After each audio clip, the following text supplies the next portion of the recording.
역사 속으로 사라졌지만은 한때 미국 항공 역사의 개척처 역할을 했던 TWA라는 항공사가 있었습니다. 이 항공사는 1990년대 초에 두 번의 부도를 겪으면서 큰 어려움에 빠졌습니다.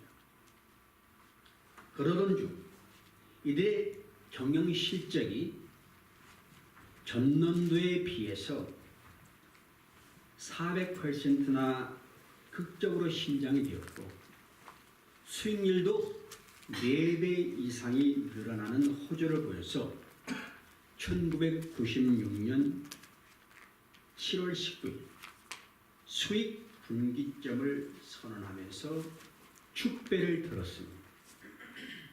그런데 그날 축배를 든 사람들 중에서 그날 밤 8시 45분경에 승객 200여 명을 태운 TWA-800 항공기가 추락을 해서 승객 전원이 사망하고 그 뒤 5년 내에 회사가 파산할 것을 아는 사람은 단 한 명도 없었습니다.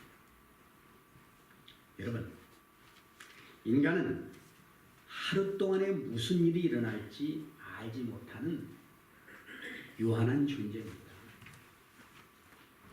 그럼에도 불구하고 불확실한 미래에 소망을 두고 사는 것이 또한 인간이기도 합니다. 내일은 오늘보다 더 나아지리라. 시간이 지나면 이 엉킨 실타래가 풀리리라. 그런 장밋빛 미래를 설계하고 삽니다.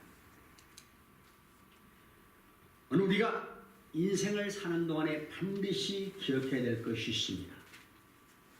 본문 말씀 보십시오. 너는 내일 일을 자랑하지 말라. 그렇게 말씀드립니다.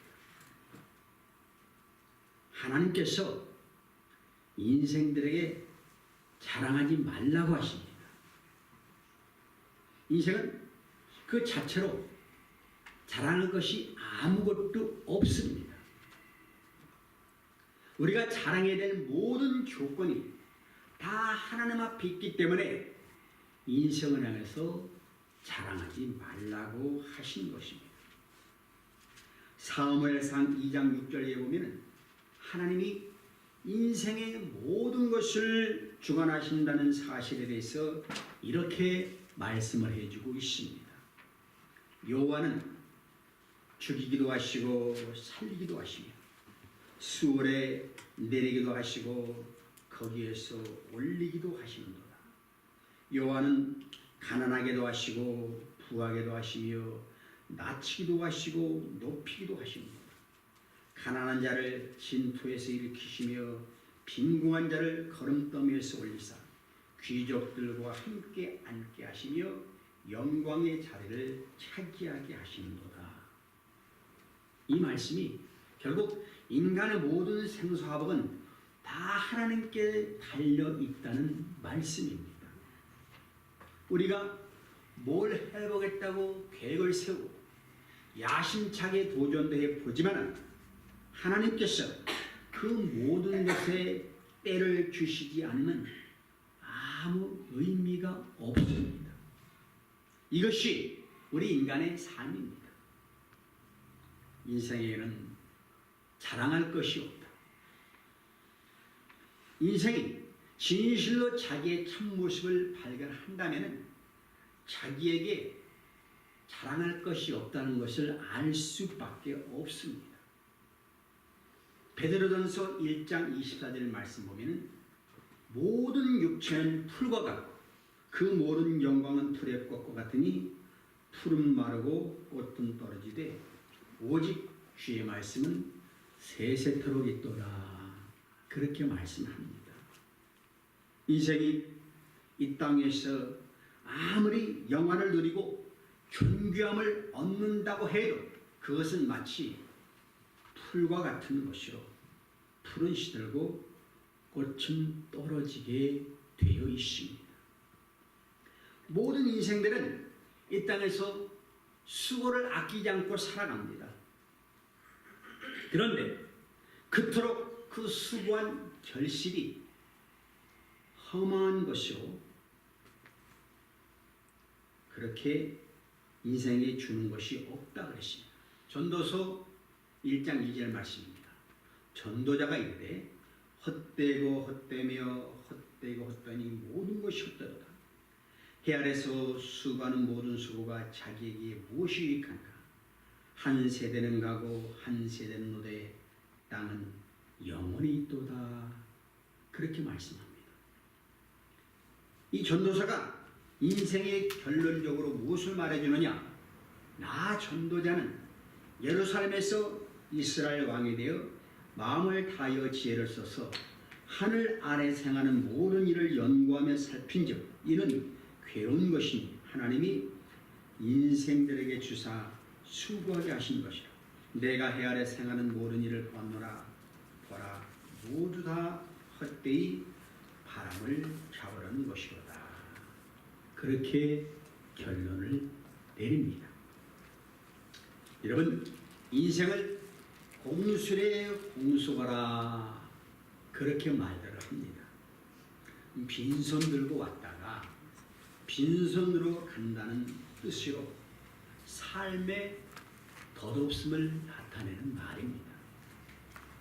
살아가면서 재물을 탐하고 권력을 쫓아 결국은 부질이 없으므로 아등바등 욕심 부리며 살지 말라, 그런 뜻입니다. 이 같은 인생들이 무엇을 어떻게 자랑할 수가 있습니까? 아무것도 없습니다. 이 사람들이 세상에서 자기 이름을 알리려고 애를 씁니다. 그런데 예수 안에서 거듭나고 보면은 그것이 헛된 것임을 압니다. 그래서 인생의 목적을 영원한 생명의 주인 되신 예수님께 두고 삽니다. 왜냐하면 그분만이 진리이시기에 세상에 인정받는 것이 하찮게 여기기 때문에 진리가 아닌 것에 집착하게 되면 인생 전부가 무익하고 허무하게 되기 때문에 그렇습니다. 그런데도 세상 사람들은 그 헛된 것을 잡으려고 애를 쓰면서 자기의 전생애를 바치기도 하고, 그리고 하나뿐인 목숨을 담보로 모험을 하기도 합니다. 그렇게 정욕대로 살다가 죽습니다. 하나님께서는 아직 진리를 찾지 못하고 방황하거나 하나뿐인 목숨을 걸고 어리석게 사는 자들에게 어떻게 살 것인가 오늘 가르쳐주고 계십니다. 너는 내일 일을 자랑하지 말아라. 왜 자랑하면 안 돼요? 하루 동안에 무슨 일이 일어날지 내가 알 수 없음입니다. 그게 성경의 가르침입니다. 1927년 3월 26일은 베토벤의 장례식 날이었습니다. 평소 그를 존경했던 슈베르트라는 음악가가 친구들과 함께 장례식에 참석을 했습니다. 장례식이 마치고 슈베르트는 베토벤의 명백을 빌고 난 후에 자, 누가 될지 모르지만 다음번에 죽은 사람을 위해서 명복을 빕시다, 그렇게 말을 합니다. 그로부터 1년 7개월 후에 슈베르트는 31세의 젊은 나이로 죽음을 맞이했습니다. 사람은 누구나 자기의 앞날을 한 치 앞도 못 내다봅니다. 그래서 누구나 한 번쯤 만일 내가 내 앞날을 볼 수만 있다면 그런 상상을 해봅니다. 10년의 나이 모습은 과연 어떻게 변했을까? 나는 평생 건강하게 살 수 있을까? 나는 어떤 사람을 만나 결혼을 할까? 이 사업이 과연 성공할까? 등등의 인생에 대해 진지한 생각을 해보기도 하고, 때로는 거액의 복권 당첨 번호를 알 수만 있다면, 주가지수의 변동이나 상한가를 치는 종목이 무엇인지 알 수만 있다면, 그런 약간 허황된 상상을 해보기도 합니다. 이렇듯 아직 오지 않은 미래에 대해서 어떻게 될지 미리 알 수만 있다면 내 인생이 후회가 없는 성공한 삶을 살 것만 같습니다. 자, 그런데 한편 또 생각해 보면 미래를 볼 수 있다면 정말 행복할까? 자, 20년 후에 나는 이렇게 되는구나 알았다고 합시다.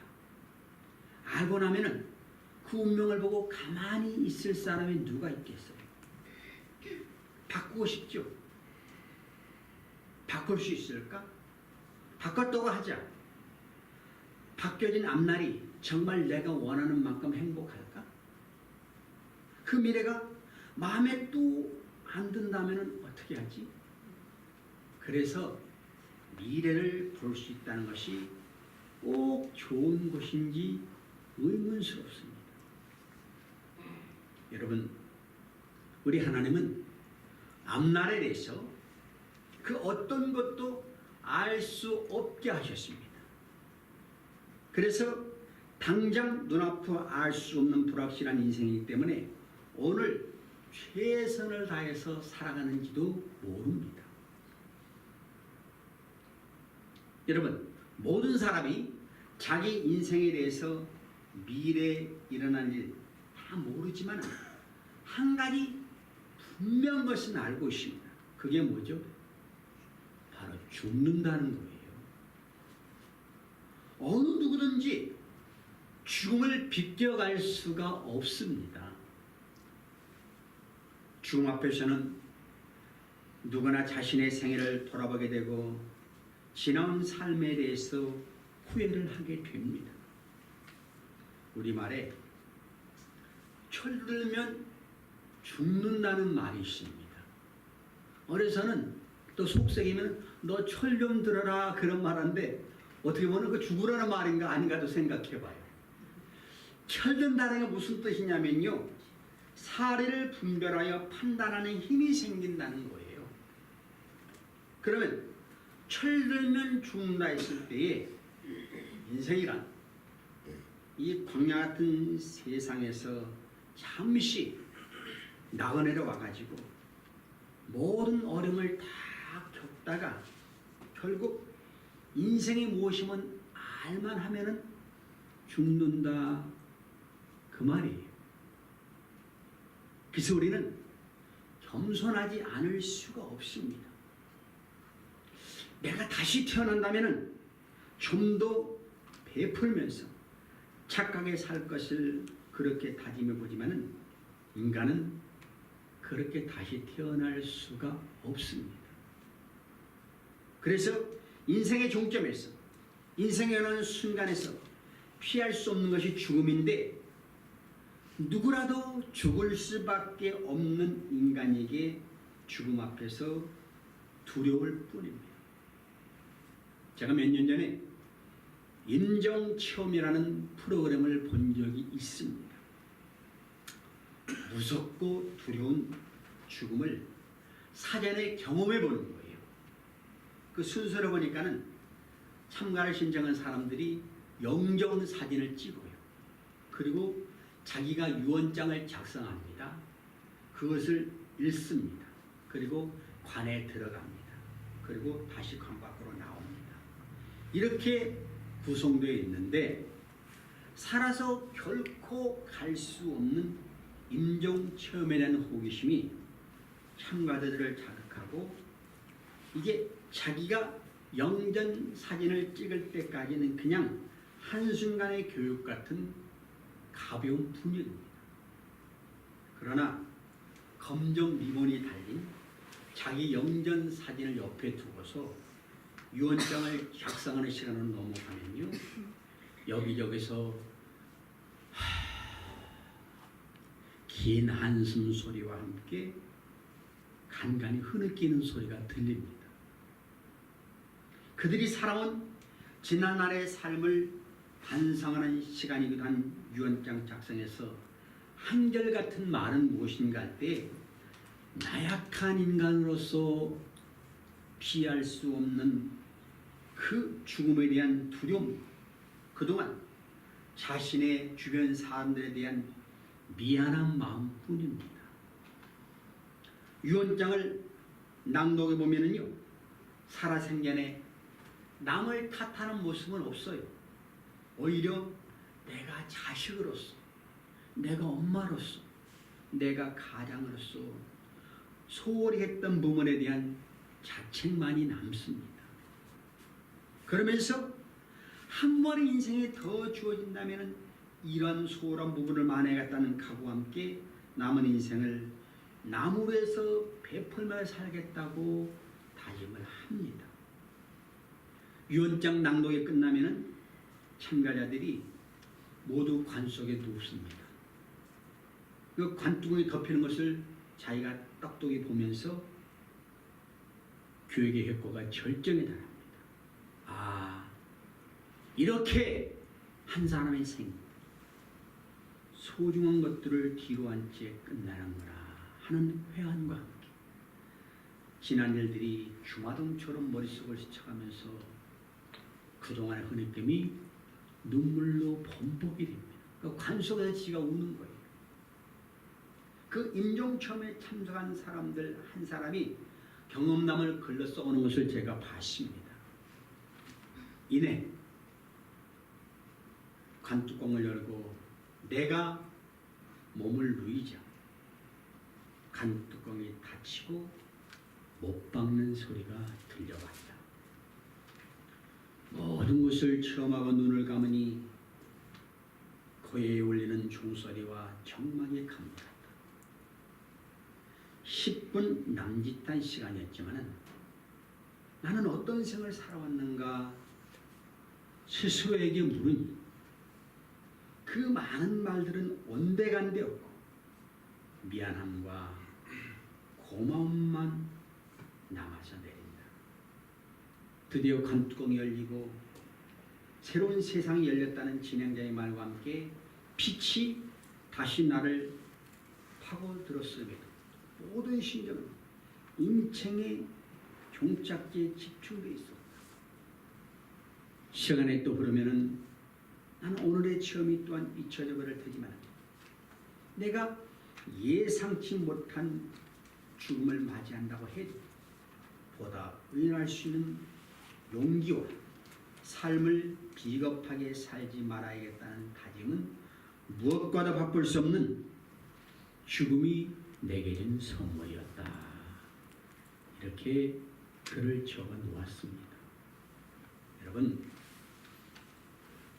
내가 살 만큼 살고 죽을지, 중간에 질병이나 사고로 죽을지, 고통스럽게 죽을지 아니면 의연하게 죽을 수 있을지 알 수 없습니다. 분명한 것은 내가 죽는다는 사실이에요. 나도 죽는다. 여러분, 우리는 내게 속한 모든 것들이 내가 살아있을 때뿐입니다. 내가 죽으면 다 끝납니다. 근데 한 가지 더 섬뜩한 사실은 뭔가 할 때 히브리서 9장 27절 말씀같이 한 번 죽는 것은 사람에게 정한 것인데 그 후에는 심판이 있다고 했습니다. 즉 천국 아니면 지옥에 간다는 거예요. 요한복음 3장 16절 보면은 하나님이 세상을 이처럼 사랑하사 독생자를 주셨으니 이는 저를 믿는 자마다 멸망치 않고 영생을 얻게 하려 하시니라. 그렇게 기록되어 있습니다. 예수를 구세주로 믿으면 천국을 갑니다. 영원한 생명을 얻습니다. 그러나 생명의 주님을 거부한 자에게는 육신의 죽음이 곧 영원한 고통의 시작이라는 사실이에요. 그래서 멋대로 살아서는 안 됩니다. 진짜로 믿어야 됩니다. 그런데도 많은 사람들이 이 사실을 모르고 살아갑니다. 인생의 다른 것들은 미리 알았으면 그렇게 알고 싶어하고 알 수만 있으면 후회 없는 인생으로 만들겠다고 하면서도 마지막 자신의 운명에 대해서는 진지하게 생각을 안 합니다. 이게 너무 안타까울 뿐이에요. 죽음이 무엇이죠? 모든 것의 끝입니다. 좋은 것이든 나쁜 것이든 여러분에 속한 모든 것이 다 끝납니다. 죽음은 이 세상과 모든 일로부터 분리시킵니다. 전도서 9장 11절입니다. 이는 내가 가게 될 무덤 속에는 일도 없고 계획도 없고 지식도 없고 지혜도 없기 때문이라. 그렇게 말해요. 죽음은 사람들의 기억 속에 여러분을 지워버립니다. 조금만 지나면요, 그런 사람이 있었나 기억도 못해요. 살아있는 자들은 자기가 죽을 것을 알거니와 죽은다든 아무것도 알지 못하여 다시는 보상도 받지 못하느니 이는 그들을 기억하는 일이 잊혀졌기 때문이라. 전도서 9장 5절 말씀입니다. 내가 죽게 되면은 이 세상에서 일어나는 모든 일들과는 아무 상관이 없어요. 전도서 9장 6절 또한 그들의 사랑과 미움과 시기도 이제 사라졌나니 해 아래서 이루어지는 어떤 일 중에서도 그들이 차지할 목은 영원히 없느니라.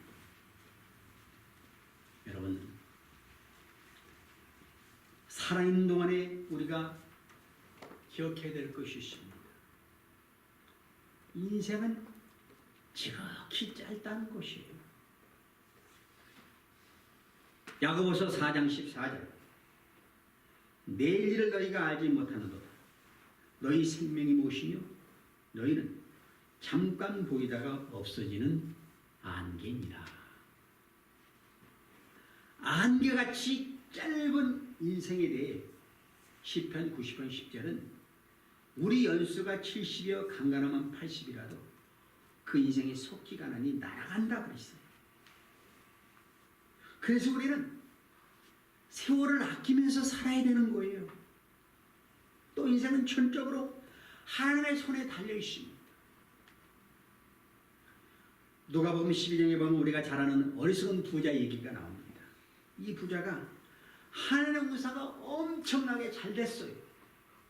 근데 그 풍성함이 하나님의 손에서 나온 축복인지를 몰랐습니다. 그는 스스로 자기 인생을 계획하기를 이제 이 작은 곡간을 헐어버리고 더 큰 창고를 져서 그것에 이 곡식을 가득 놔둠으로 열해 동안 평안히 먹고 마셔야 할 것이라 생각했습니다. 그러면 이 부자의 즐거운 인생 계획이 어떻게 되었습니까? 하나님이 이르시되 어리석은 자여 오늘 밤 내 영혼을 도저 찾으리니 그러면 내 예배한 것이 네 것이 되겠느냐 그랬습니다. 부자의 계획과 하나님의 계획은 엄청난 차이가 있습니다. 돈이 아무리 많이 있어도요, 내가 쓴 것만이 내 것이에요. 어떻게 썼느냐가 중요합니다. 하나님은 인생 스스로의 계획을 절대로 용납하지 않습니다. 이렇게 한다 저렇게 한다 안 돼요. 하나님의 계획대로 사람을 인도하십니다. 시편 146편 3절에 합니다. 귀인들을 의지하지 말며 돌 힘이 없는 인생도 의지하지 말지니 그의 호흡이 끊어지면 흙으로 돌아가서 그날에 그의 생각이 소멸하리로다. 야곱의 하나님은 자기의 도우심을 삼으며 여호와 자기 하나님께 소망을 두는 자는 복이 있도다. 그래서 그러니까 하나님께 소망을 두고 살아야 된다. 여러분, 오늘 말씀처럼 진정 하루 동안에 일할 일조차 알지 못하는 그런 인생이 바로 우리인데 뭘 내가 자랑하고 내세우고 기억할 수 있어? 주님 앞에 갔을 때 남는 것은요, 주님 앞에 행한 것만이 남아요.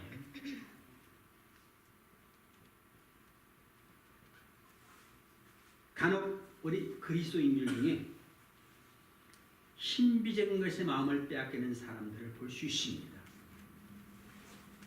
내가 앞날을 알 수만 있다면 알고 싶어가지고 마치 세상 사람들이 자기 앞날을 위해서 점쟁이를 찾아다니는 것, 그런 사람과 똑같습니다. 그런데 사람의 운수에 대해서 연해주거나 그 사람이 앞으로 당할 기록에 대해서 가르쳐준다면 성경적이 아닙니다. 사탄의 역사입니다. 하루 동안에 무슨 일이 일어날지 내가 알 수 없음이라 그랬어요. 주님 우리에게 뭘 교훈하시냐? 스스로의 연약함을 깨달으는 거예요. 인간의 무능력과 보잘것없음을 제대로 살펴라. 근데 인간은 내가 있으면 든든하거든요. 그걸로 살 것 같은데 아니에요. 인간은 확실히 한 치 앞도 내다볼 수 없는 연약한 존재입니다. 그래서 우리는 사람 앞에서나 하나님 앞에서나 하나님만 의지하는 삶의 태도를 가져야 돼요.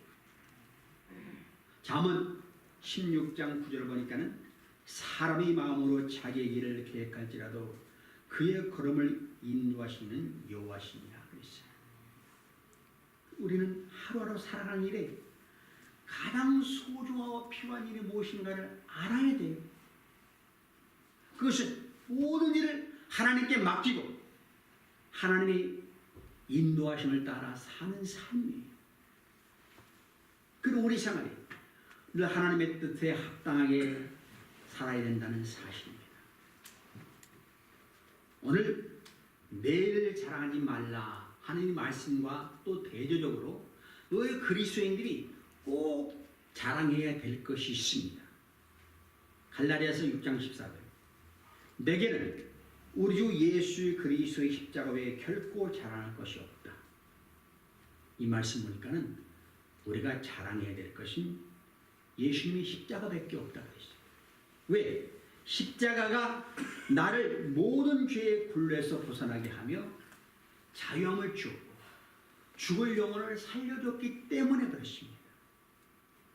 내 인생을 새롭게 하고 내 생명을 보람하게 해준 것이 바로 십자가이기 때문에 믿는 자는 반드시 십자가를 자랑하는 그런 인생을 살아야 됩니다.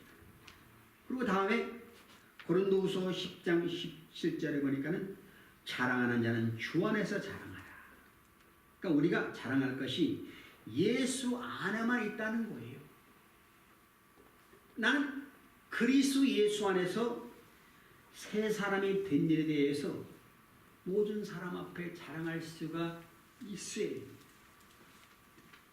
내가 믿는다고 말은 하는데 세상 사람과 다를 바가 하나도 없습니다. 자랑할 게 아무것도 없는 거예요. 우리는 누구나 다 나는 예수 믿고 새 사람 되었습니다. 죄악된 옛 사람은 다 죽었습니다. 난 주님 안에 변화받아 이렇게 삽니다. 이 나를 보고 예수 믿으십시오. 그럴 수가 있어야 됩니다. 마지막 한 가지 빌립보서 3장 3절을 보면 그리스도 예수로 자랑하라 그랬어요. 우리가 자신 있게 자랑할 수 있는 것은 예수밖에 없어요. 내 입으로 예수님 자랑한다는 것은 가장 보람 있는 자랑입니다. 나의 죄를 되져가신 예수님 믿으면서 그분이 내 인생 길을 인도하십니다. 그런 분은 내 생애를 주장하셔서 축복한다는 사실을 믿을 때 예수는 우리의 진정한 자랑이 되는 것입니다. 오늘 사랑하는 성도 여러분, 지금까지 여러분은 무엇을 자랑하고 살아왔습니까? 가문, 학벌, 인물, 재물, 좋죠. 그런데 이 모든 것들이 하나님의 영광에서 쓰지 않으면 아무 소용이 없어요. 이 모든 것들을 우리에게 주시기도 하시고 누리기도 하시고 풍성히 쓰시기 위해서는 하나님을 내가 자랑할 수 있어야 됩니다. 주님 외에 주님 밖에서 인생의 자랑은 다 헛된 것입니다. 오늘 말씀 듣는 여러분, 내 생명의 주관자이신 하나님만 의리하고 십자가 예수만 자랑하며 살아가 앞으로 남은 생애가 복되시길 주의 이름으로 부탁을 드리겠습니다.